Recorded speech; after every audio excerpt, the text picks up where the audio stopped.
Okay, in this video we're going to do a quick example of file output. So I'm just going to create a new Java class here, and I'm going to call it test. And we'll put in a main. Okay, I'm just going to go ahead and do all of this in main for right now. All right, so the first thing that we need to do if we're going to work with files is we need to import the java.io series of classes. So I'm lazy, I'm just going to do .star.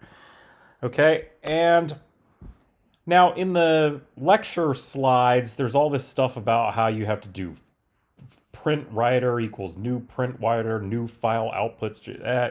There's no reason to make it that difficult, okay? So here's the easiest way to do it. So do print writer pw equals new print writer. And then in here, you're going to put the file name that you want to output the file to, okay? So we'll just create a file called foo.txt. All right, now because we didn't specify any path information, this file is going to be saved in the same directory that we saved this file in. So if we save test.java in, here I'm going to save it in /brook/program/ all this path right here, then that's where foo.txt will end up getting created when we run this program, okay? You can specify a full path if you want to, that's fine. Okay, but in order to keep things simple, we're just going to create the text file in the same directory or the same folder location as our file, okay? So, yeah, so you'll notice that in here, you don't need to do all of that new file output stream kind of stuff that's in the lecture notes. I don't even know why that's in there. All right, so now if I try to compile this, okay, you will see that I get this error that says, unreported exception, file not found exception. All right, so that's because when you're working with files, file input and output throws a whole bunch of checked exceptions. So that means we have to put in try catches or some other way of dealing with the exception before the program will compile. So I'm going to just put all of this into a try catch block.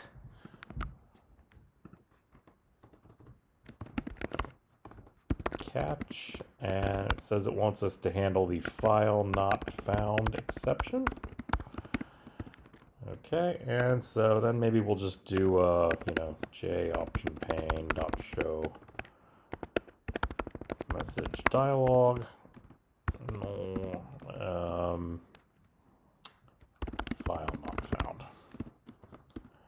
Okay, and if I'm going to import j option pane, or if I'm going to use j option pane, I need to import the swing libraries. Okay, all right, so now this should compile. Okay, and it does. And you will notice that if we run it, okay, if you look over here, you'll see that now all of a sudden here, let me do it again really quick so you can see. So I'm going to delete this.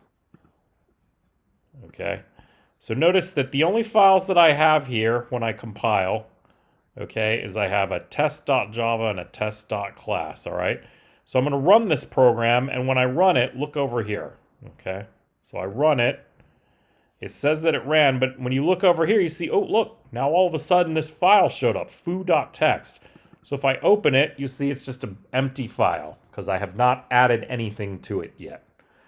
Okay, so, all right, that's all fine and well. So now let's see. Now let's go ahead and add something to it. So I'm going to do pw.println. So there are different methods in this print writer. There's a print, there's a print line, there's a printf. So there's different ways that you can add characters and strings into here. So we'll just go ahead and say you are a monkey, pw.println, you are a goose,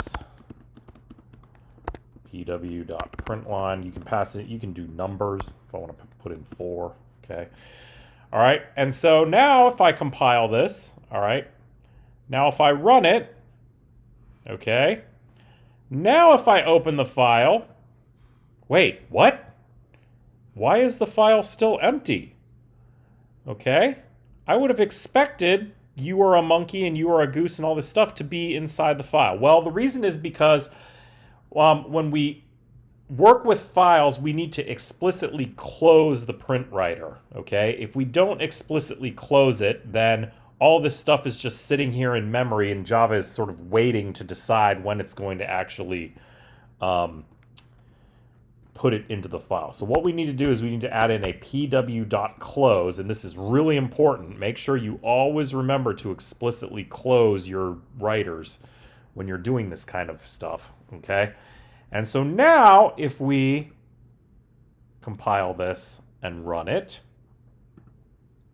okay, you will see that if we open up foo.txt, now you see that it has the information in there. You are a monkey, you are a goose, 4, okay?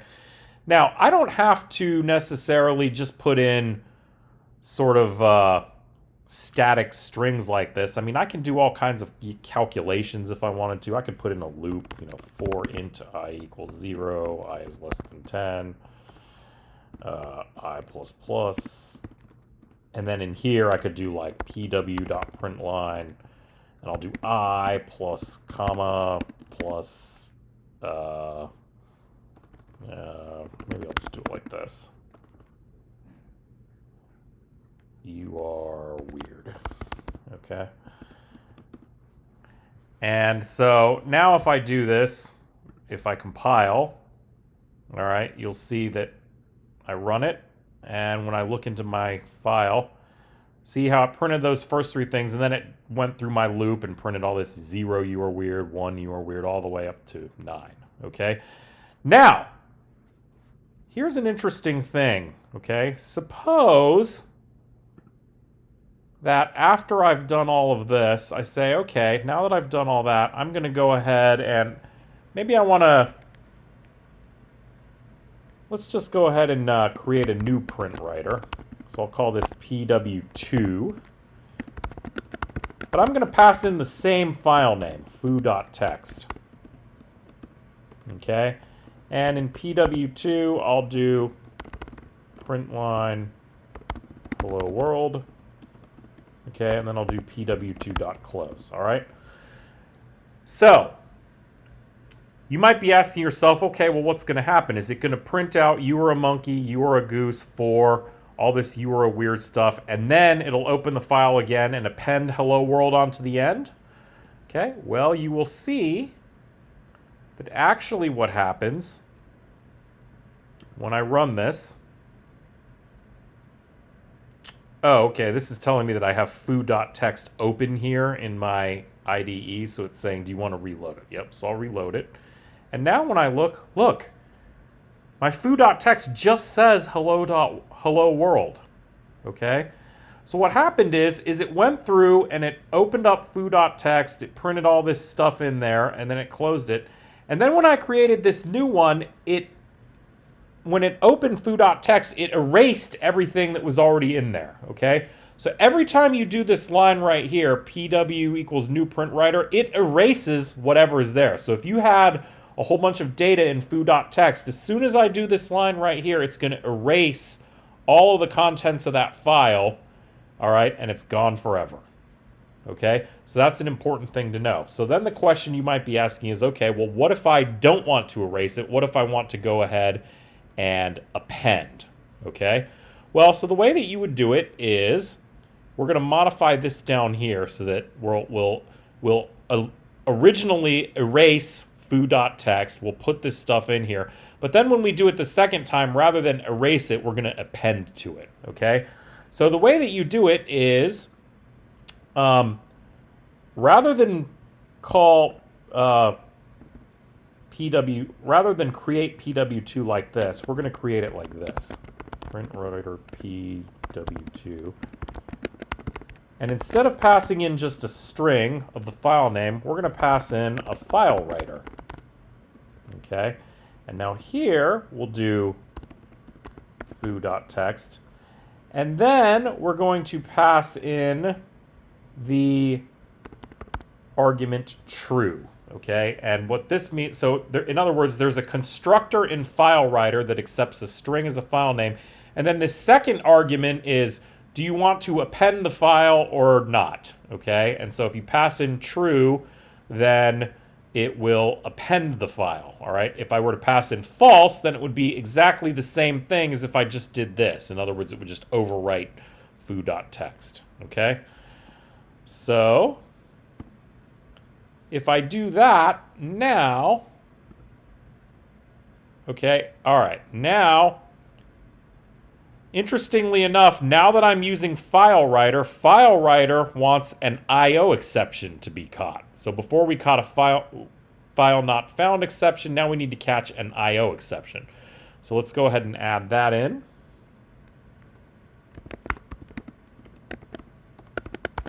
IO exception E. And we'll just